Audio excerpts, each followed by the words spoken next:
And so, Toastmasters, we have a wonderful program for you this morning. Our first speaker, Mr. Timer, is for 15 minutes. And we charge him for every minute over 10. So, and he's speaking from the... sorry, are we doing that? Speaking. Oh, okay. Speaking from... you have that written down. It's the professional series. Oh, the professional series. And this guy is a real professional. He stands on the platform as though he owns the meeting. And that is as a speaker should. So I'm very happy to present to you our first speaker. And he will give you the title of his speech. And he himself really is the introduction. So I present to you our speaker number one, Toastmaster Dan Collier.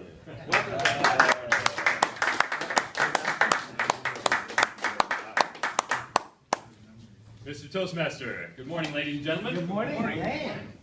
By a show of hands, how many of you in this room are DTM? Don. Okay, thank you. How many of you aspire to be? How many of you have the goal at some point in your life of becoming DTM? And just to cover the whole room, how many of you would not know a DTM if it came up and bit you in the ankle? Okay, we are covered very well. Well, for those of you who did not see Bill Yim's speech last week, allow me to bring you up to date. Bill Yim is in pursuit of his Distinguished Toastmaster Award, or DTM. That is the highest award that you can achieve at the club level for communication and leadership. And in Bill's pursuit of DTM, he has selected a project whereby he has assembled four presenters to deliver PowerPoint presentations with different facets, with different skills over the course of the next month and a half. I am on that team of presenters, so I will proceed to demonstrate 3 skills for you today. Now, those 3 skills can be summed up in the phrase, simply brand yourself. Simply brand yourself. Simply to remind you to keep your PowerPoint simple, to keep the slides simple and outlined. Brand, to remind you to brand your presentation with your company or your organization's logo and colors. And finally, yourself. And that is to remind you that you are delivering the presentation. The PowerPoint is not delivering the presentation. It is about the presenter. So simply brand yourself. Now, I've put together a PowerPoint presentation so that I may demonstrate these skills to you. And we're going to proceed. Now, you'll see the very first thing is the branding, yes? Okay. So this is a presentation that I will be giving at the International Pizza Expo in Las Vegas. And one of the things that I always do with my presentations is branding, so that everybody in the room knows that Pizza Man Dan is in the room. So I use my organization to brand that, and I use the colors behind the screen. That is what stays on the room, on the screen, as people walk by the room, so they know what to expect when they come in.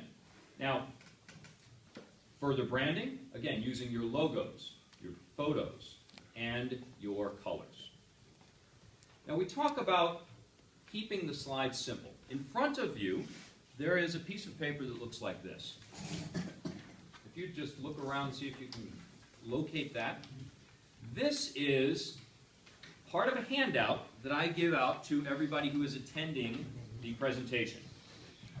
So what happens is, rather than print the slides separately, I print them in a format that allows people to take notes. Now, why is that, Gabe? That's because my PowerPoint presentation by itself is practically useless. It does not have any information. It is an outline only, as you can see here. I'm talking about double your business, and we're going to talk about capital to expand existing locations. We're also going to talk about financing new locations. But there's no detail in that whatsoever. Why? Because I am the presenter. I will be giving you the information about capital and about expanding your existing locations and new locations. So the information behind this is the presentation itself.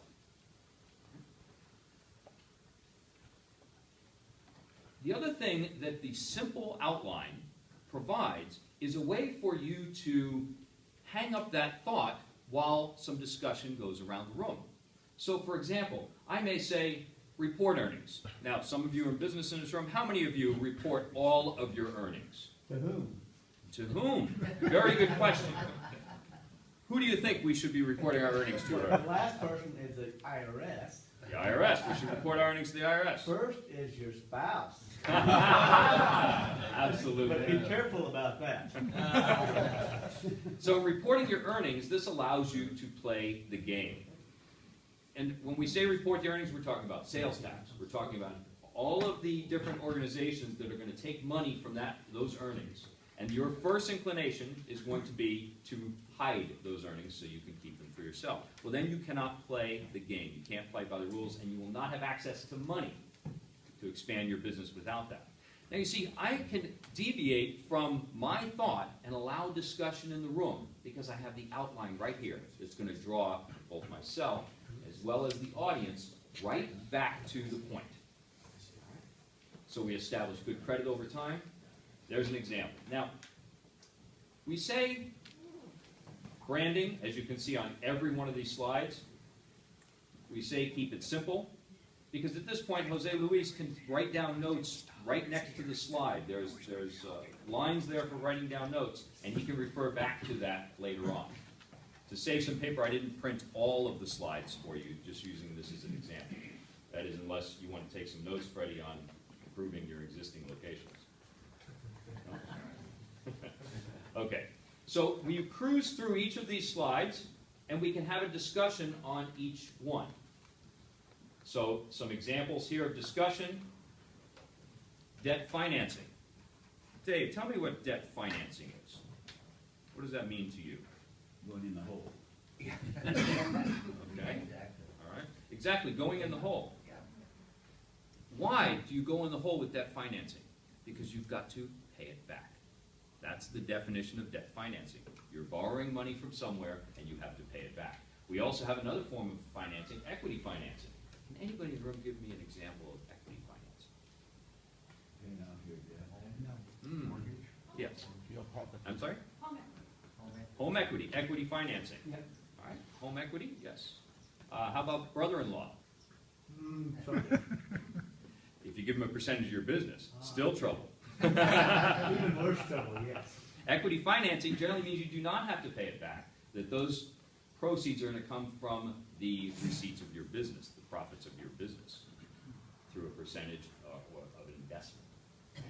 So, as we go through this, you can see we can talk about each point and we can stay on subject, going through the slides.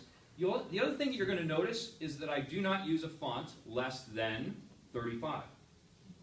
Why? I have plenty of room here. And I want everybody to be able to read these slides as we go. You're not finding anything fancy. You ever heard the expression, just because you can doesn't mean you should? You know all the fonts and all the animations that come in PowerPoint? Ignore all of them, please. Keep your slides simple. You'll find that there's absolutely nothing on here to detract from the presenter as we go through these slides.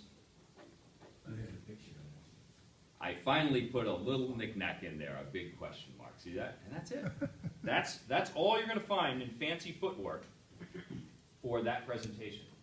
So, simply brand yourself. Simple. Keep the slides simple. Brand. Make sure they have a visual memory of your corporation, your organization, and yourself. Remember, the PowerPoint presentation is about the presenter, not about the slideshow. You know, I'm honored that Bill selected me to be part of his educational team. PowerPoint is a powerful tool if you use it correctly. I encourage you to practice here at Toastmasters to factor PowerPoint presentations into your future speeches. Mr. Toastmaster.